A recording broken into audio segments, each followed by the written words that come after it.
Namaste. Pranam.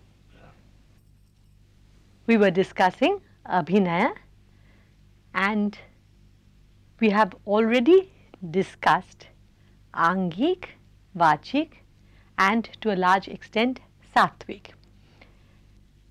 We had just begun with Aharya Abhinaya, remember? And we had heard a shlok which gives us an introduction regarding Aharya Abhinaya. We will hear it once more.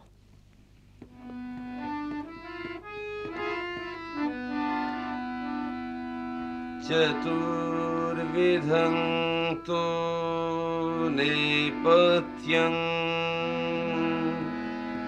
pustohalankara cha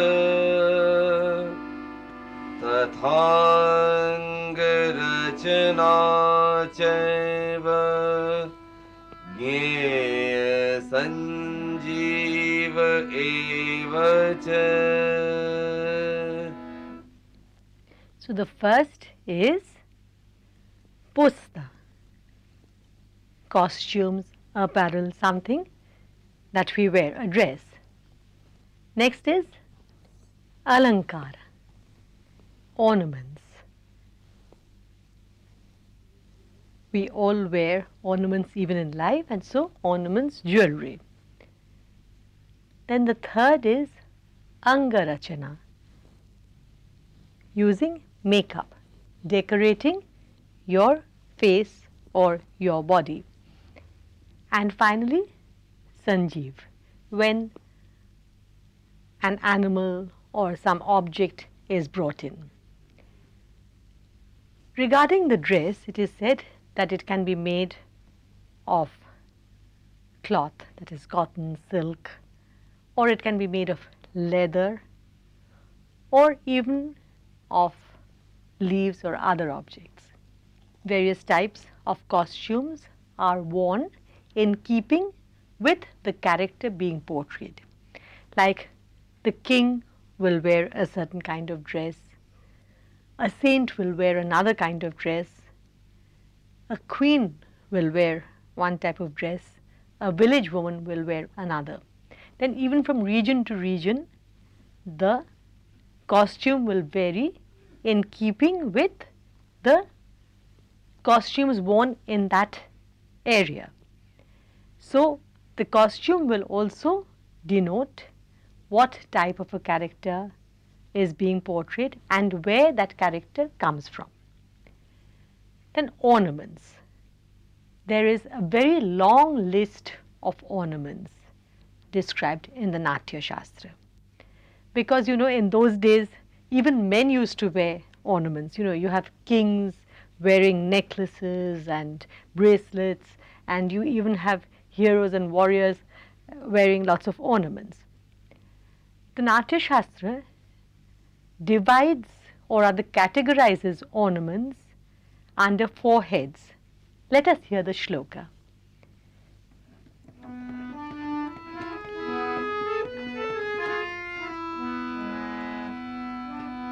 Chaturvidham tu vigyayam देहस्य आवरणं बुधै अवेद्यं बन्धनीयं च प्रक्षेप्यारोप्यके तथा. So that which is worn by piercing the body, avedya. For instance, this earring has been worn by piercing the ear. So we are actually wearing it within us. Even when people wear nose rings, the nose is being pierced. So that is one type of ornament. The next is bandhaniya, which is tied. Like when you have the waist band, it is tied. Again, if you wear a band around the head, that is also tied. And the fourth is that which is just placed on you. Say a crown, it is just placed on your head. So it is amazing that we know that we use all these ornaments, but in life we never really think of them as four different types. So let us hear them separately. चतुर्विधं तु विज्ञेयं देहस्य आवरणं बुधै अवेद्यं बन्धनीयं च प्रक्षेप्यारोप्यके तथा. So avedha, that which has been pierced, or that which is worn by piercing the body, like a nose ring, earring. Then that which is tied, bandhaniya, a waistband or an armlet, armband, or maybe a band worn on the head. Then prakshepa, that which is worn. We are wearing this. Okay. Then finally aropya, that which is placed. Like when we have a big necklace, we place it on ourselves, or a crown is placed on your head. In fact, I was thinking regarding a necklace, when we wear a choker, it is tied, bandhaniya. Then a small necklace is worn, so prakshepa. Then a long necklace is put on, aropya. So these are the different types of ornaments that are worn. Ornaments can be made of metals and also stones, and different characters wear different types of jewelry. Also, different types of jewelry are worn in different situations, like a person who is in a very sorrowful state will naturally not wear too much of jewelry, but a person who is happy or a person who is in a romantic mood will wear jewelry. And with jewels also go flowers and other items that resemble jewels. Next is angarag, makeup or that which decorates the face and the body. In fact, the use of makeup is very, very old. Let us hear what the Natya Shastra has to say.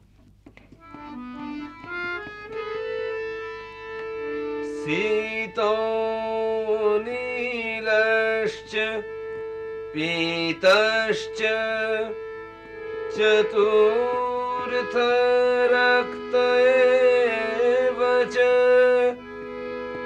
एते स्वभावजा वर्णा यैकार्यं त्वङ्गवर्तनम्. So the main colors as described in the Natya Shastra, the main colors used for makeup are white, blue, yellow and red. In fact, today we have the various colors mixed and we find a palette, but in those days you had the different colors, you mix them according to your need. So, Sita, white, Neela, blue, Pita, yellow and Rakta, red. So, these colors were mixed according to the requirement of the character being portrayed and you did your makeup. The last item that is referred to in Aharya Abhinaya is Sanjeeva. Sanjeeva means that which has life, also that which gives life. Sometimes scholars interpret it as animals because they are beings with life, animals that come onto the stage. But I don't really know whether actual animals came onto the stage, and nowadays it is not possible to have animals dancing with us, right? So anyway, I would interpret it as items which help in giving life to the characters or the situation, and these are basically props or extra items, like say for instance an umbrella or a cane, or even in the case of warriors, various pieces of armor. So these were also used in a dramatic presentation. And nowadays, even in dance, especially in dance dramas, we have the use of props. So these are the four main divisions of Aharya Abhinaya: costumes, ornaments, makeup and props. By discussing Aharya Abhinaya, we have covered basic discussions on all the four Abhinayas. During the course of the last few lectures, we have learnt about the Abhinayas, the Vrittis, the Dharmis, and even we have learnt about dance and the various divisions of dance. Before we end this lesson, I will ask you a few questions to find out how much you remember and how much you have understood. I am sure you will be able to answer all the questions. The generic name of dance is Nartan. Nartan, and within Nartan we have three kinds or three types of styles. They are Nritya, Nritya and Natya. yes, Nritta or abstract dance, and abstract dance is anchored on Tal and Lay. Lay. So, Nritya, Tala, Laya, Ashrayam. So, Tal and Lay are the most important features in an exposition of Nritta. In Nritya, what is most important? Raga. Raga is very important because usually Nritya is expressed with the help of lyrics and songs. So, rag or melody is very important. In Natya, what is important? Bhav and Rasa. Yes, Bhava and Rasa are very, very important in Natya. Because expression, sentiment, mood, these feature as the most important parts of a dramatic presentation. You learnt about Abhinaya. Abhinaya, that means communicating, and there are four ways of communicating. That is why we have four Abhinayas. Can you name them? Yes, ma'am. That's Angik Abhinay, Vasik Abhinay, Aharya Abhinay and Satvik Abhinay. Right. Angik Abhinaya, in which we communicate through the body and the parts thereof. Vachik Abhinaya, when we communicate through words. Aharya Abhinaya, when we communicate through acquired objects. And Satvik Abhinaya, that in which the communication is done because we have the feeling from within. Let us hear the shloka from the Natya Shastra that enumerates the 4 abhinayas.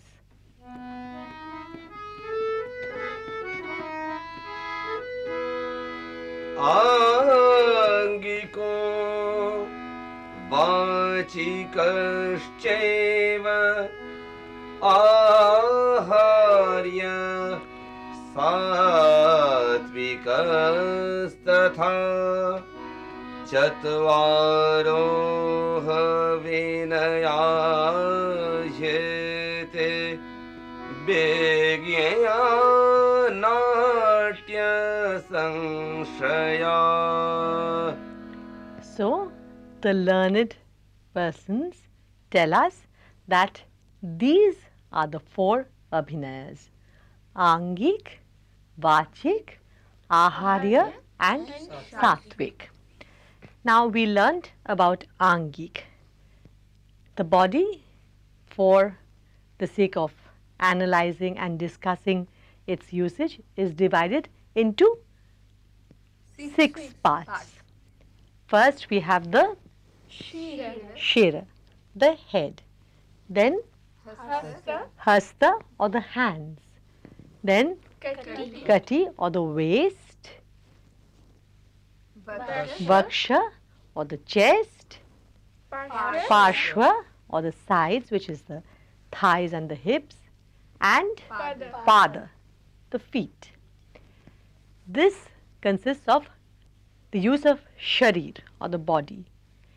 Then in Angik Abhinaya, we are told that we also use Mukhaj Abhinaya, because there are several parts within the face and these are named separately. Remember, first Netra, right, eyes, bhru, eyebrows, Nasika, which is the nose, Adhar, right lips, Kapul, cheek, Chibuk, the chin. And we are told that the Anga and the Pratyanga are expressed through Shakha, the Shakha of the Anga and Pratyanga, that is movements and expression of these parts are what help to communicate, and that is Angik Abhinaya. In Vachik Abhinaya, we use words in the form of poetry, songs, or simply speaking. Then we discussed Aharya Abhinaya, remember? And we had learnt 4 different categories of Aharya Abhinaya. One is costumes, next ornaments, then makeup, and finally props. So Pusta, Alankar, Angarag and Sanjeeva. We have learnt that Abhinay can be of 2 different categories. One is that which is very natural and realistic. That is called which type of Abhinay? Which dharmi? Lokadharmi. Lokadharmi is that which follows the actions and the movements of actual people, ordinary people. And the other is the very stylized and sophisticated type of presentation. That is called Natya Dharmi. Right. So let us listen to the shlok.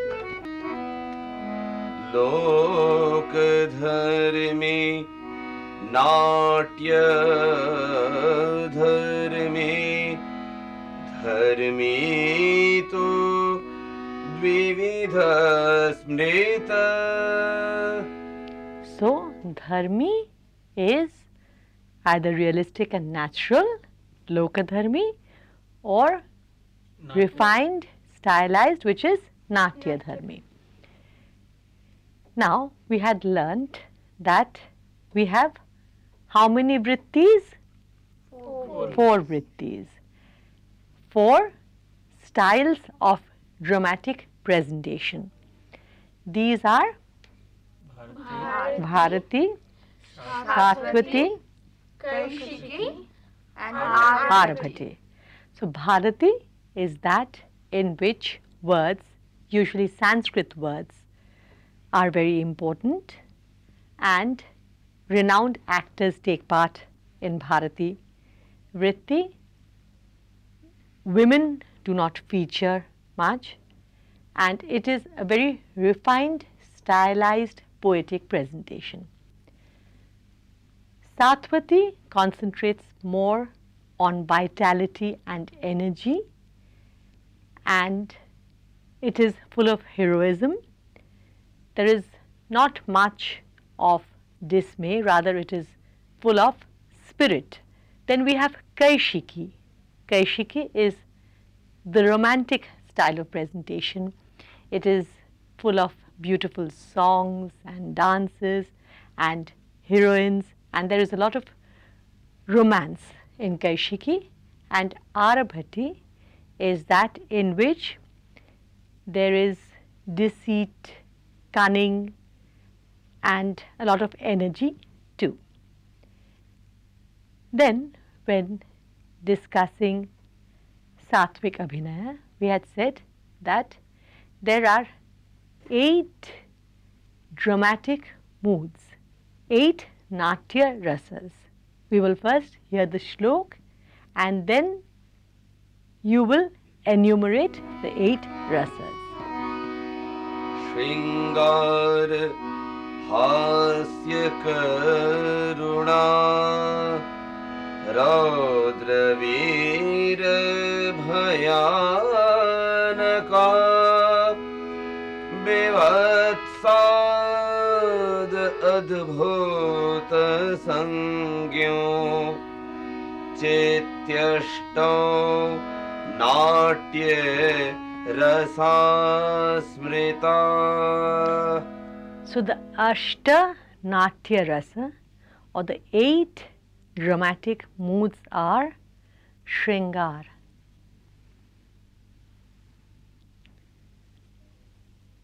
which is the romantic. The next is Hasya. Hasya, which is the comic, full of laughter. Then Karun. Karun, pathetic, full of compassion. Then Raudra. Raudra, furious, full of anger. Then Veer. Veer, heroic, full of energy. Next, Bhayanak. Bhayanak, when we are afraid. Then Vibhatsha. Bibhatsa, when we are disgusted, and Adbhut. Adbhut, when we are full of wonder. Now I had said that each rasa has a bhava associated with it. In fact, the bhava gives rise to the rasa.